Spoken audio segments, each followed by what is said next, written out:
Welcome to Pure Hustle Podcast. I'm Mike. And this is Orlando, and we're here for another Monday minisode. Yeah, we love our Monday minis because we bring you the most distilled, great information in a short amount of time. So if you're on YouTube, obviously you see these. If you're listening to our podcast, you know they're a little bit longer. Wednesday episodes are a little bit longer, but these episodes we try and keep them to about 10 minutes or so. Or if you listen to our podcast, you never caught us. Thanks for catching us now. Yeah, thanks for joining on these Monday minis.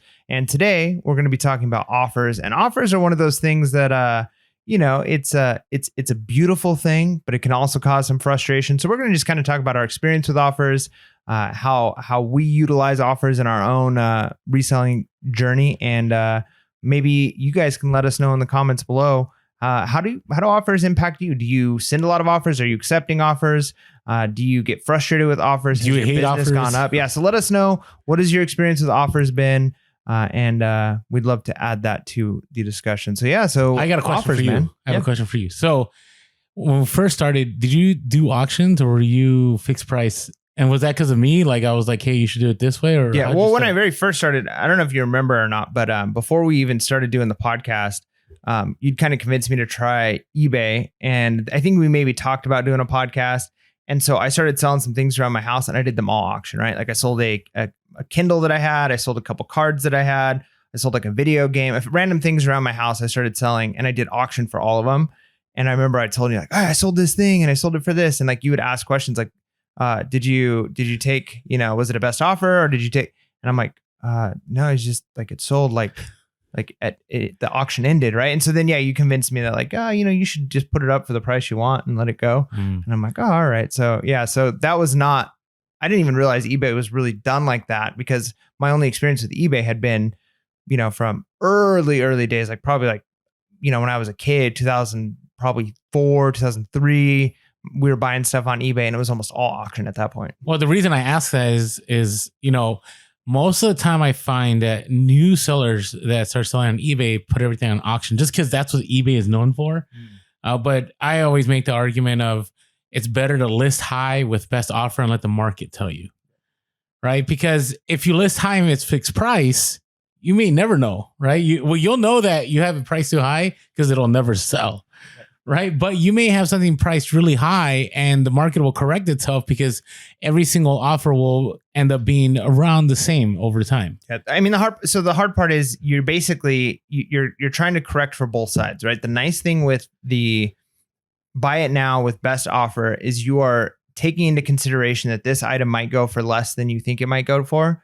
Whereas auction, you're kind of taking into consideration this thing might be worth way more than I think it's worth. True. Right. So that's kind of like the flip side. So you can definitely put something up for a fixed price. I mean, I've probably sold several things that I could have got a lot more money for, and I just had priced it too low. Right. And it sold right away, or somebody sent an offer and I accepted the offer. Whereas with an auction, I potentially could have got twice as much or even more. But the problem is, are you going to get the right buyer at the right time? Maybe something goes on auction and then it goes for too little, right? So the other alternative you could still do, I know some people do auctions where they set kind of the price, the starting bid for what they want, right? Like this is the price that I want for the item with best offer, because you can do best offer on auctions. I win a lot of auctions when I'm sourcing on eBay. I know. Best offer. I think as a seller, that's not the best option. But if you're sorting on eBay, that's a great option. Well, it's a great option. But I mean, maybe it is if you're a seller, right? Like you find something, you're like, you know what? I would be willing to take $50 for this trinket, right? I think that's a good price for it. But, I'm not really sure what it's worth. But I know it's worth at least 50. So I'm going to put it up for 50. Auction, minimum price, but I'm also going to accept best offer. So I'm going to let it go for 2 or 3 weeks. Every week, it's maybe 7-day auction. And who knows, next, you might have 20 bids on it. And this thing's gone up to $800. And you're like, holy cow, I had no idea. Or after the third week, someone gives you a $40 offer and you're like, all right, I'm taking $40 offer, right? Like it's not much different than just putting it up for $50. So my next question for you is, do you have limits set? Like you will only accept a certain dollar amount, or are you open to somebody lowballing you? I mean, it's mostly going to be, I try to price based off of the market, right? So if I'm seeing that this item that I'm selling is selling for $50, I might put it up for $50 or $60, might get a $40 offer. And it's like, all right, that's worth it, right? I bought this thing for $5. I'm still making pretty close to what this goes for. Now, what I won't do is if these things are, whatever I'm selling, trinkets are going for $50 on a consistent basis, I'm not going to accept the $20 offer, right? Because I know, but some items you just do you don't get know. what I'm saying? Like the auto decline. Do you do the auto decline? Right. Yeah, I mean, for each item, I'll kind of determine, right? So I do. So you do have them set. I do have it set, yeah. Okay. All right. Because I'm not going to accept an offer of $5 or $10, Yeah, right? see, I for go an item back that's and going to go forth. for a lot more. Let us know in the comments. Do you do the auto decline? So I find that the big sellers, and it's funny that I say that because sometimes people DM me like, wow, you have a lot of inventory. You have to understand I am tiny. Like as far as when it comes to inventory, I mean, I have maybe 3,000 items at a time. Not 3,000 listings. I always have enough to have close to that.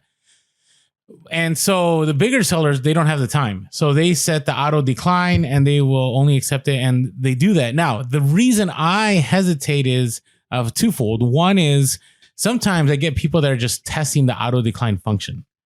Right. And so I'll never know that somebody's really interested in an item if I have the auto decline until they reach the threshold and they get over it. And then usually, when I had it on auto decline, what I find out is that person really didn't mean anything. They didn't have any, they were like, whatever. So now I do get the lowball sometimes, but what's happened with the lowball is sometimes it's weird. I can't explain it, but some buyers are just seeing if they could get it for that cheap. And then when you counter offer, they either pay that counter offer or they just, like the other day I had somebody lowball offer me on a Jimmy Johnson vintage NASCAR shirt. And I counter offered and instead he just paid full price. So that's an unusual situation. Yeah, it is. But the reason I do this is there's a lot of this. There's been discussion in the reselling community as to when you decline offers, does the algorithm work against you? Right. So I always have this fear that if I'm constantly declining, right, even though it's auto decline, there's a lot of possible sales I'd be willing to take if it was a slow day. Right. And so we've talked about this before. I see. To me, I think that's a pricing issue, right? Because I don't, like we talked about in a previous episode, I don't think the algorithm wants to see good customer service.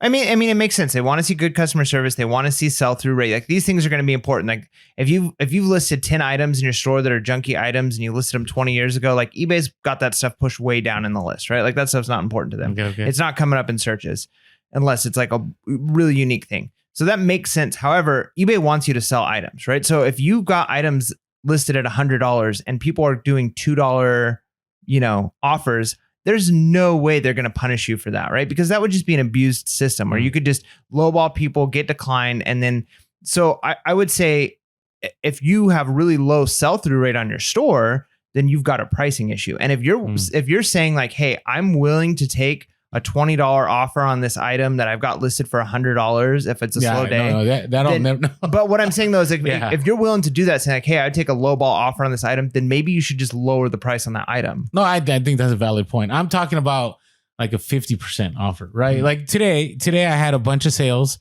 and then I had a low ball offer. Now, if it was on auto decline, I would have never known. But I like the fact that it came through and I had to contemplate it because it was like 45% of what I had listed.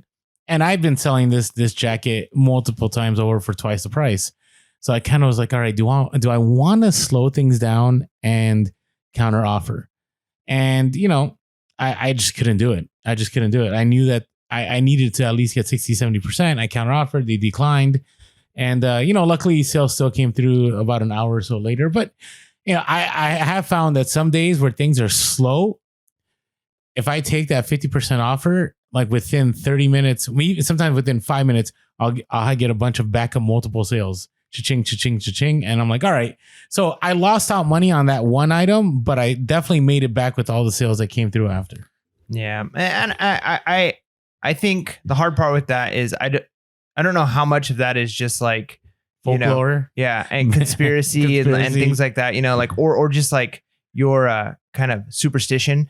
Because I think sell-through rate is important, but if you've got a store of 1,000 items and your average monthly, I think stores are looking at that. Like eBay's algorithm isn't looking at a minute by minute basis, right? Like they're kind of seeing how is your store performing? How is your store performing? Should you be a store that they're pushing up in the algorithm or not? And I highly doubt that it's sophisticated enough that minute by minute it's adjusting things like that. I think it is. There's no way. There's no way. 100% believe it. Well, is. but that's the thing is like if you've got items that could sell, they're losing money if you're not selling those items. True, but it's kind of somebody left a comment on I think two eBay episodes ago, and they had mentioned that if they for whatever reason are like, you know what, we don't want to list anymore, taking some time off, that out of nowhere some sales start coming through, and then it pulls them back, and they're like, oh, I need a list. And I've had that experience so many times where I won't do anything, and out of nowhere I start getting all these sales in a row. And you've talked about this before, how when you first started, you were kind of shocked at how your items were selling. Now, maybe you just pick quality items. No, or maybe again, I think that there's definitely some. It's a smart system. It's going to try and promote newer stores because it wants to hook sellers, right? And there's a lot of things that it can do. But again, I don't think it's a minute by minute thing. I think like it's probably taken a snapshot of its stores over the course of a day or a week. I mean, even Google, right? Like when you make a website, like it takes time for it to be indexed, right? Like certain, whatever, if you write a new article on a blog, it takes time for that to actually end up in the Google search. And then it takes time for it to actually hit like certain, like these are really powerful systems, and there's like a backlog, right? Like it doesn't all happen instantly. And I think that it would just be a huge strain on eBay servers to try and be manipulating every second of the day what stores are being. So I don't know. I think taking offers is good because it means you're getting money. But I think that if you're relying too heavily on, hey, I've got to take lowball offers because I'm going to be able to manipulate this algorithm, then you might actually have an issue with the items you're sourcing or your pricing. I think there's something to be said that if your sell-through rate is going down, it might be worth to get those metrics up.